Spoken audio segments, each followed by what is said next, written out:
So let's say I'm finding out this body is way too long and I want to shorten the body. I may feel stuck because see this how this goes nicely, forms the back of the body and then comes down and forms the bottom. It's not a big deal with golden ratio design. You can get a smaller circle and you can find a different curve to follow.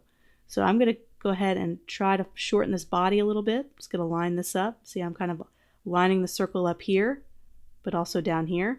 And we can follow this circle. So this follows this one right here all the way down.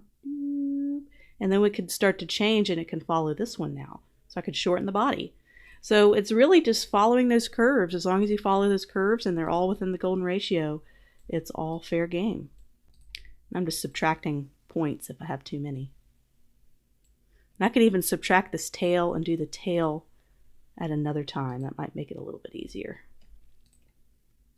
I could just add that tail in with the Shape Builder tool or the Pathfinder tool.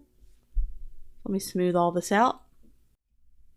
Then get that. I love the curvature tool because it just helps me match the curves when I do this kind of work.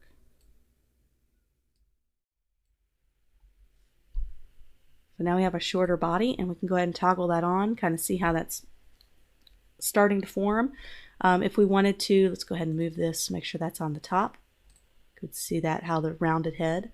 You could always make the head bigger or taller. You just combine those circles and find opportunities to use them. And also make sure you keep the circles that are being used. So if you have any circles that aren't being used for a curve, delete them because it can be a crazy mess if you have something super complicated. So I think all of these circles are being used on some curve at some point. Let's just take it in another direction just to continue to practice. I erased the tail and we're going to try to make a little penguin shape out of this. I think we got a really good body for a penguin, a nice big fat body. So, you know, a lot of penguins have this little white kind of curve on their chest. And once again, the golden ratio can come in handy kind of trying to find where that curve would start and begin. We could do it here and have it become this little area right here. We can get an even bigger circle and try to find the curve that way. So maybe right about here. And what I like to do is find another opportunity to line it up with another circle. So see how this lines up right there at the tip of the nose? So that could be a good location. And you could also use the Shape Builder tool to draw and subtract the shape as well. But I'm just going to draw it here real quick on top. Go ahead and make that a solid color. We can go back and fine tune where it bends using the curvature tool. Whatever tool you like to use. If you just like using the pen tool, nothing beats the curvature tool when you're trying to do curves though. And we can make this a different color. We can make it a little bit lighter so we can kind of know what shape it is and send it behind. You can also put the circles on another layer so you don't accidentally select that. Yay, and now we can create little feet and we got our little penguin icon. We can even create an eye with the golden ratio. Let's go ahead and go and get 2 of these little ones. Let's go ahead and grab all 3, bring them over. And what I'd like to do is see how these kind of cross over here. We could put the eye in that location. Seems like a natural fit. Put it right here. Okay, we can make that a fill, a solid fill. Maybe use this color. All I have to do is add some feet, and I think we have a little penguin icon here. So I went back and I added just a little bit of a foot there, just drew a foot shape. You can kind of see the shape that I drew, and just added a circle to kind of get the curve of the paw or the foot or whatever you call it on a penguin right there. And then I just added like a little tail and used this curve to get kind of the downward slope of the tail. So with all penguins, this penguin doesn't have any wings, so let's add maybe a little flap of wings here. So we can take 2 of these circles and see what might make some good overlapping wings. So I'm just going to copy and paste the same size. And see these overlapping, I'm going to go ahead and make them a different color so you can start to really see them. So you see kind of the overlap that I made here with the circles. And that's how you use the golden ratio, is finding those overlapping objects. So let's say I want to, instead of having to draw over that and do all that, I could just take the Shape Builder tool. Of course, I'm going to copy and paste because I want to keep those circles as a reference. And I'm going to do a fill on that and then just subtract it. and now I have my wing.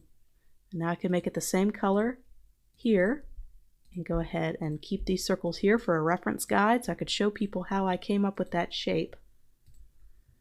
And what's really cool is now that I have this shape, I can find a way to maybe position it or angle it a little different so it matches up with the already existing circle. So you see this circle right around here. I'm going to see if I can't just bring it down just a little bit so it kind of overlaps and intersects.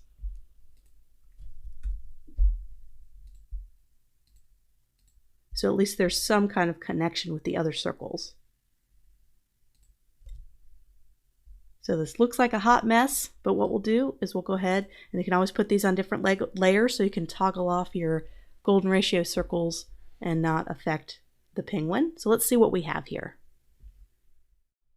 So here's our penguin taking shape, and I decided to extend this white belly portion all the way up through the neck after looking at some reference photos of penguins. So it's really good to kind of check on a real photo just to kind of see in terms of their anatomy how it looks. So I just kind of did that, and I used the golden ratio as inspiration. I also switched out the colors, started to put some coloring into our icon if we wanted to add colors. So I'm going to toggle on my golden ratio layer here so I can toggle it on and off. And I made it a nice color that's going to have a nice high contrast so I can kind of see kind of what's going on here with all these different overlapping circles. And what I did when I zoomed in here, you can kind of see my inspiration for doing some of the curves of the neck. So I used this circle to kind of do the curve all the way up, and then used kind of curves to go down. So just kind of using the golden ratio already existing circles to create additional shapes. So there you have it. I also have a shadow here that I cast. That's just a little extra thing I did. And we did this in about 20 minutes or so.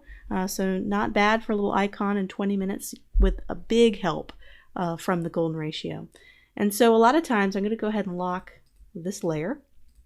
Now I just have my golden ratio circles. And what I want to do is I want to select my circles, and you'll see this a lot done with golden ratio logos. As I'm in my stroke panel, and I'm going to click on dash line. So I'm going to click on dash line. It's going to make them all dashed, and we're going to make it a much tighter dash. So let's go ahead and make it a 2. And so you can kind of see when you see the dashes, you can kind of make out the circles a lot easier. And I'm even going to adjust the color just a little bit. There we go. So now people can have a better idea of kind of where these intersecting circles are. Just the dotted lines just kind of help guide the eye a little bit better. So there you go. I'm just going to add a little bit of color and pizzazz and have a final presentation for our little penguin icon. So that's kind of the basics of how the golden ratio works.